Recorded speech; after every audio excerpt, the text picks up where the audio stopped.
Assalamualaikum warahmatullahi wabarakatuh. Saya Dr. Hilmi. Kita ketemu lagi dalam video seri metodologi penelitian dan statistik kesehatan. Setelah pada video sebelumnya kita belajar tentang dasar-dasar dari data dan variabel, apa definisinya, kemudian apa klasifikasinya, kita akan coba terapkan dalam konteks penelitian kesehatan. Ada apa aja sih variabel dalam penelitian kesehatan? Seperti yang kita tahu, masing-masing variabel dalam penelitian kesehatan itu punya kedudukannya masing-masing. Apalagi dalam penelitian yang sifatnya analitik, ya, mencari hubungan antar variabel. Ada variabel yang posisinya dia mempengaruhi nilai dari variabel, ada yang dipengaruhi, dan juga ada variabel-variabel lain yang berpotensi bikin bingung kita nih, hubungan antar variabelnya jadi kacau. Nah, untuk membahas tentang variabel-variabel tersebut, langsung aja kita simak ke video berikut ini. Lanjutkan materinya. Setelah tadi sebelumnya kita tahu tentang apa itu data dan variabel serta jenis-jenisnya, sekarang kita masukkan ke konteks penelitian. Apa sih kedudukan variabel dalam penelitian kesehatan, ya? Apa jenis-jenisnya? Ini masih sama tujuan pembelajarannya, referensi yang saya gunakan juga masih sama. Nah, ini juga harus diingat ya, bahwa gunanya kita mempelajari data dan variabel adalah untuk menghasilkan informasi.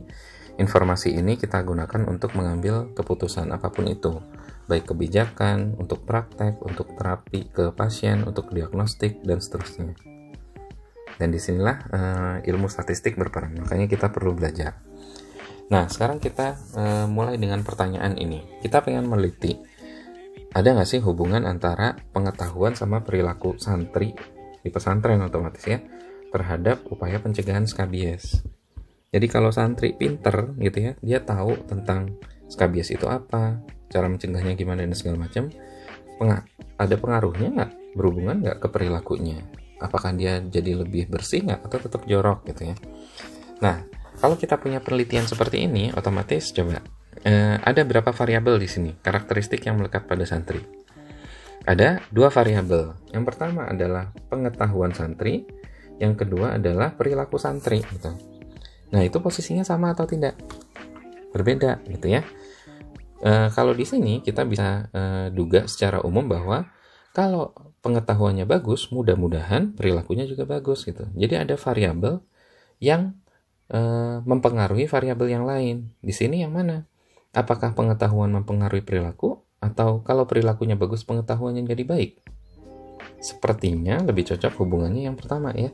Kalau pengetahuannya baik, dia akan mempengaruhi perilaku. Jadi pengetahuan ini mempengaruhi perilaku santri. Nah, itu yang akan kita kaji di sini ya. Posisi variabel dalam penelitian. Jadi pertama ada yang kita kenal sebagai variabel bebas, variabel independent. Variabel bebas itu adalah variabel yang kalau nilainya berubah, dia akan mengakibatkan perubahan pada variabel lain. Contohnya tadi, pengetahuan. Kalau pengetahuannya makin bagus, harapannya perilakunya juga makin bagus. Dan juga kebalikannya, kalau misalkan pengetahuannya jelek, ya wajar kalau perilakunya juga jelek. Itu adalah variabel bebas, pengetahuan. Nah, ada juga variabel terikat atau dependent. Dependent kan tergantung gitu ya. Variabel terikat ini kebalikannya. Jadi variabel yang berubah nilainya gara-gara perubahan pada variabel bebas. Jadi variabel terikatnya yang tadi adalah perilaku.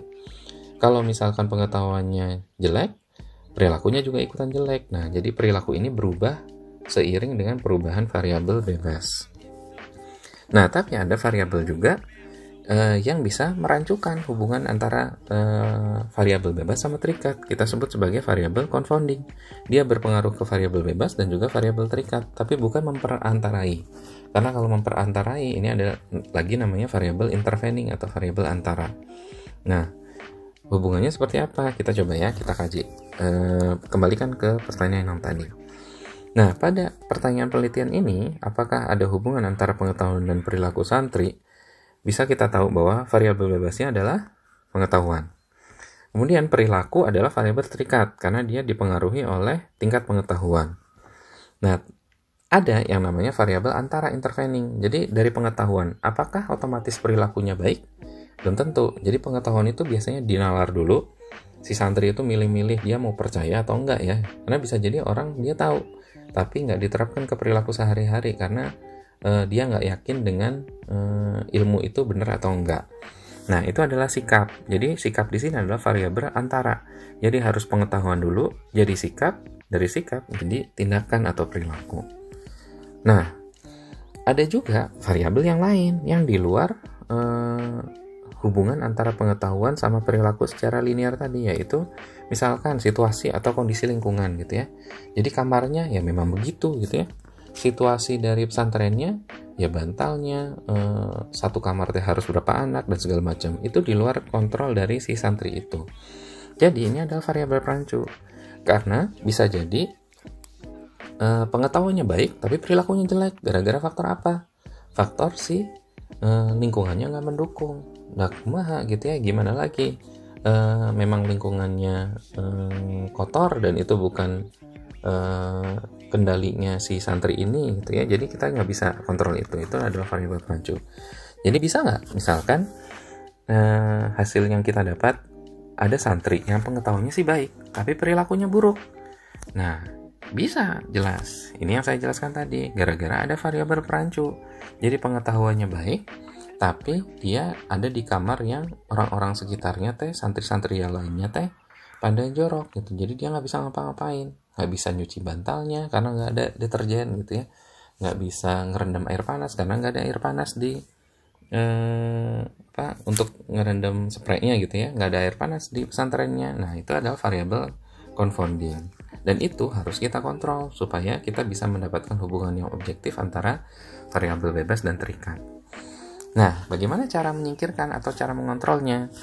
Ada dua macam gitu ya. Yang pertama adalah dengan pada saat kita mendesain penelitian, yang kedua adalah pada saat kita melakukan analisis data. Ini mungkin detailnya nanti pada saat kita bahas tentang analisis penelitian ya. Nah, cara menyingkirkan perancu pada desain penelitian itu ada 3 cara. Nanti detailnya mungkin kita buat slide yang terpisah ya. Ada restriksi itu apa? Diminimalisir gitu ya, dicegah supaya variabel perancunya nggak masuk ke penelitian. Caranya gimana? Ada namanya kriteria inklusi dan eksklusi. Subjek seperti apa yang pengen kita masukkan? Jadi kalau tadi lingkungan bisa jadi variabel perancu, berarti kita pilih santrinya yang semua lingkungannya mendukung, yang semua lingkungannya yang situasi kamarnya sama, teman-teman sekamarnya sama. Jadi benar-benar yang mempengaruhi perilaku itu cuman pengetahuan aja. Itu namanya restriksi. Kemudian bisa juga matching gitu ya. Jadi kita samakan. Kalau kita mau bandingkan si A sama si B, tadi tingkat pengetahuannya, variabel yang lainnya kita samakan nih. Oh, si A sama si B kondisinya udah sama gitu. Itu matching. Atau randomisasi. Jadi variabel perancunya kita pastikan supaya terdistribusi secara merata antara kelompok yang mau kita bandingkan. Nah, yang kedua adalah dengan analisis data. Analisis data ini ada 2 cara juga. Ada yang namanya stratifikasi, tapi ini cuma bisa kita gunakan untuk satu perancu. Ada yang namanya analisis multivariat. Jadi kita menganalisis beberapa variabel bebas sekaligus terhadap variabel terikat. Nah, ini detailnya mungkin nanti ya pada bab tentang analisis data. Teknik yang kita gunakan ini mungkin asal tahu dulu, regresi linear dengan regresi logistik, tergantung jenis variabelnya. Kalau numerik, regresi linear. Kalau kategorik, kita gunakan regresi logistik. Mudah-mudahan masih ingat jenis variabel yang sebelumnya kita bahas. Nah, sekarang kita ke contoh kasusnya nih. Ini yang coba di apa jenis variabelnya, apa saja variabelnya. Yang pertama, mohon maaf. Yang kedua, apa jenis variabelnya, apakah kategorik atau numerik, apakah ordinal, nominal, interval, rasio. Kemudian mana variabel bebas, mana variabel terikat. Itu silakan coba komen di bawah. Nanti kita bahas bersama-sama. Untuk judul-judul ini ya. Kebiasaan merokok dengan kejadian tuberkulosis. Bagaimana apa hubungan antara penggunaan kontrasepsi dengan usia terdiagnosis kanker payudara. Terus penelitian deskriptif, bagaimana gambaran tingkat pengetahuan pedagang kaki lima tentang kebersihan tangan dan hygiene. Silahkan komen di bawah, nanti kita diskusikan dan bisa kita bahas bareng-bareng. Oke, sampai di sini mudah-mudahan paham ya. Jadi ini sekali lagi, ketika kita sudah tahu jenis variabel, variabel terikatnya apa, variabel bebasnya apa, jenisnya seperti apa, akan mempengaruhi pada besar sampel penelitian seperti yang sudah saya sampaikan di video sebelumnya. Kemudian juga uji apa yang digunakan, di sini bisa dilihat berbeda. Kemudian pada bagaimana nanti kita mendeskripsikan hasil penelitian kita antara kategorik dan numerik beda gitu ya. Nah, itu untuk video kali ini. Oke, itu tadi penjelasan tentang kedudukan variabel dalam penelitian kesehatan. Mudah-mudahan bisa dipahami ya. Jadi seperti yang sudah saya jelaskan tadi, saya coba review sedikit bahwa dalam satu penelitian kesehatan, terutama ketika penelitian kita bersifat analitik mencari hubungan antar variabel, ada beberapa jenis variabel yang kita harus identifikasi dalam suatu penelitian. Ada variabel bebas dan variabel terikat yang kita harus mampu untuk melakukan identifikasi, karena itu yang akan kita cari hubungan antar variabelnya. Kemudian juga ada variabel antara yang kita harus tahu hubungan kerangka logisnya dengan kedua variabel yang tadi. Dan juga yang penting adalah kita harus bisa mengidentifikasi variabel confounding atau perancu yang harus kita treatment dengan khusus gitu ya. Apakah cara mengontrolnya itu pada saat kita melakukan desain penelitian dengan cara restriksi, matching dan randomisasi, ataupun pada saat kita melakukan analisis data penelitian dengan cara analisis multivariat ataupun stratifikasi. Nah, ketika kita bisa mengidentifikasi dan memperlakukan variabel-variabel tersebut dengan tepat, maka kita bisa mengidentifikasi satu rumus besar sampel mana yang akan kita gunakan, kemudian uji statistik apa yang tepat yang akan kita gunakan, dan yang terakhir bagaimana kita nanti menyajikan data pada saat kita sudah mendapatkan data penelitian. Demikian video kali ini, mudah-mudahan bermanfaat. Kita ketemu lagi di video seri metodologi dan statistik kesehatan berikutnya. Assalamualaikum warahmatullahi wabarakatuh.